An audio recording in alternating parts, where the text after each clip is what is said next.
After being pushed into the Narek abyss, although the man didn't die on the spot, he was faced with an even greater survival crisis. Not only was the air filled with highly toxic fumes, but there was also a group of monsters made of garbage chasing after Luther frantically. Very soon, Luther was surrounded by monsters. Right after that, a giant monster opened its mouth and bit at him. Although he dodged the attack, the ruin suddenly collapsed and Luther was thrown to the ground. Lying on the ground, a glimmer of despair flashed in Luther's eyes. But then he remembered that his adoptive father's death was mysterious and he had yet to avenge him. Suddenly, a force drove him to grab the iron rod in front of him and he easily knocked away the monster charging at him. However, these monsters could not only resurrect but also there were more than one. If this continued, he would surely die. At that moment, a man with an umbrella came up to him, picked him up with one hand, and kicked him away in the next second. Then he put a gas mask on Luther. With the mask on, Luther could finally breathe normally. Luther asked who the man was, but the mysterious person told him to shut up. Luther persisted in asking again, and the mysterious person angrily told him that these monsters would react to human voices. And their conversation finally attracted the monsters. As the monsters approached, the mysterious person's umbrella suddenly emitted a dazzling golden light.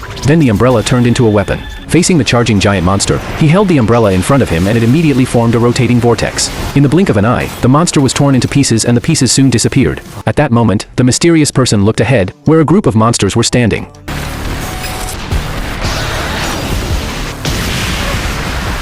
After the explosion, the mysterious person walked towards Luther, took off the gas mask on his face, and introduced himself. His name was Enching and he was a scavenger. Before he could finish speaking, Luther lost consciousness due to his severe injuries. When he woke up, he found himself firmly chained.